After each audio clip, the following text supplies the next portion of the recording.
Simply Red with Just Like You. Welcome back. You're listening to the Country Viewpoint here on your colour of country life, Flow FM.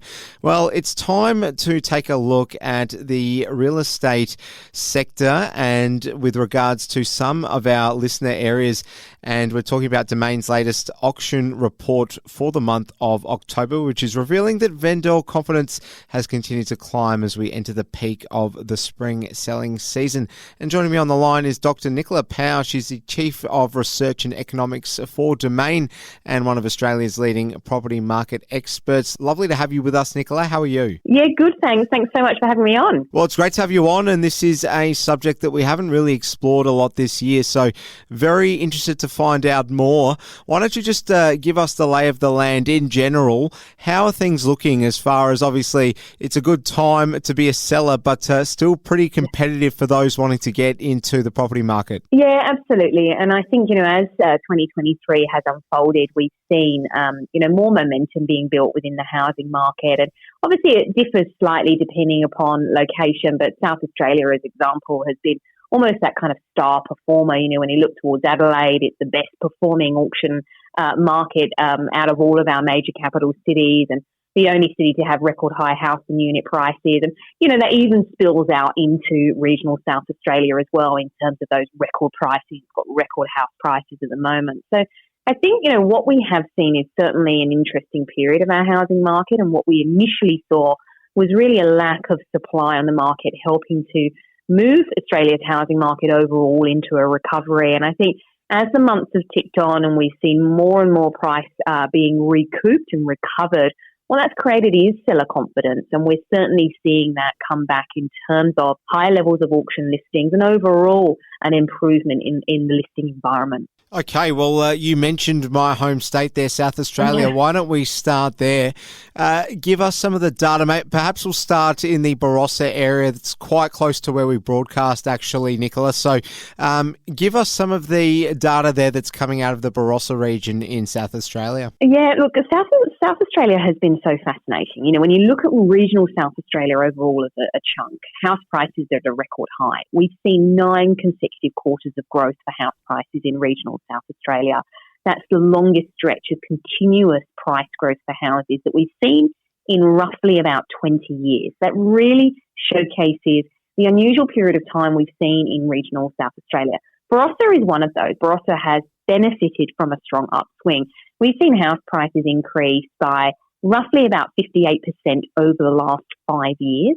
They're still up 11% over the last year. Got a median house price in Barossa at $550,000. But that 5-year figure is a little bit eye-watering when you look. It's almost at 60% in terms of what the price change has been in the Barossa. There we have it. Very interesting indeed. And I just wonder whether, if you're able to quantify that data, how much of that would have to do with people wanting to move for relation to the wine region with the summer months coming up. I'm sure there's plenty of people wanting to work in the wine industry in what is going to be surely a very busy festive period. Just looking at some of the other regions across South Australia, the Yorke Peninsula, I'm sure, people will bite someone's hand off for a house there. Tell us about some of the data in the Yorks. Yeah, Yorke Peninsula is more affordable compared to some of the regional LGAs of South Australia. It's got a median house price currently of just over $370,000. When you compare that to 5 years ago, $260,000 is the median house price. Now, we've seen house prices rise over the last 5 years, over last year, certainly not on the 5-year period to the extent that we saw in the Barossa. So we've seen house prices in Yorke Peninsula increase about 43% over the last 5 years. But that annual growth is still very significant, up 16% over the last 12 months. So it's gone from $320,000 up to just over $370,000. Dr. Nicola Powell, we'll keep her on the line. She'll tell us more about some of the latest real estate trends with regards to our broadcast areas on Flow FM.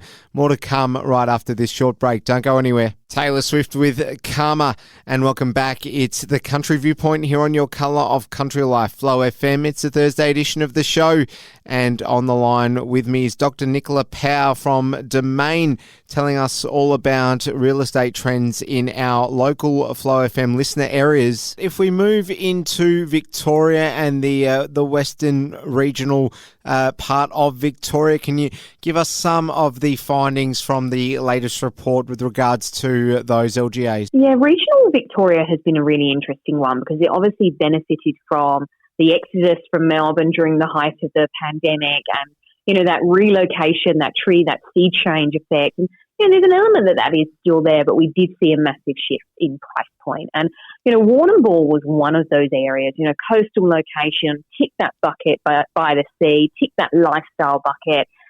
What we have seen is house prices in that area over the last 5 years has grown by almost 70%. But we have seen a bit of weakness over the last 12 months. So house prices have fallen actually by about 2.5%. They've gone from $600,000 this time last year to just over $585,000 today. Very interesting indeed. I just going from the point of view of scrolling through different Facebook groups just to get information about events on in those parts of the world. As soon as a house becomes available for purchase, it's like you wouldn't believe how much it blows up, Nicola. So, a lot of demand, no doubt. Let's move into Wagga in New South Wales, in the southern region of New South Wales. What data have you got for us with regards to Wagga? Yeah, so house prices in Wagga are sitting at $545,000. They're up by almost 4% over the last 12 months. So, I class that as a much more modest pace of growth. But I think what we have seen in that area, it did see a more significant increase.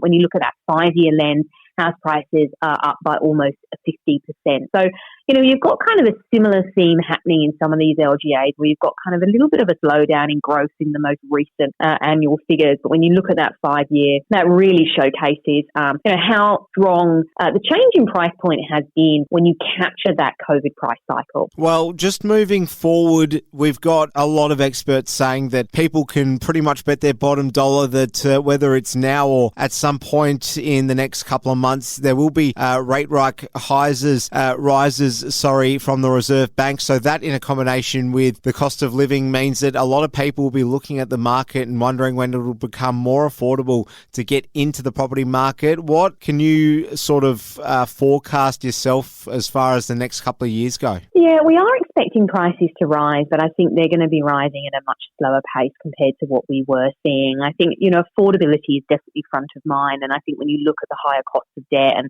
how much holding a mortgage has changed over the last 12 to 18 months, it has been significant. So I think that affordability aspect is really going to play in. But we've got to remember here, we've got strong levels of population growth, and that is going to fuel demand for housing. We have got an undersupply, which is very chronic in some areas. So that does mean, I think, that we are likely to see that undersupply of housing continue to prop up price growth. And just for some context for the uninitiated, I speak about this all the time with my father, who's a builder, but a lot of people won't exactly know the specifics. So you've mentioned COVID a number of times. Has the whole, massive sort of rise in properties all around the country been attributed largely to the fact that during COVID people had that extra expenditure? Look, I think we definitely saw a very significant upswing in property price during the pandemic, and that was because we were staying at home. We had, remote working became a thing, and that opened up where people could reside. We had more spare cash, and people were placing it into their homes. We were using our homes differently, and we actually wanted different things from our homes. And that's why we saw this kind of regional move, and it was particularly poignant in the state of Victoria. But we did see people make those key lifestyle decisions, and those sea and tree change movements did occur. And what that meant is, and we spoke about many LGAs across South Australia, New South Wales and Victoria.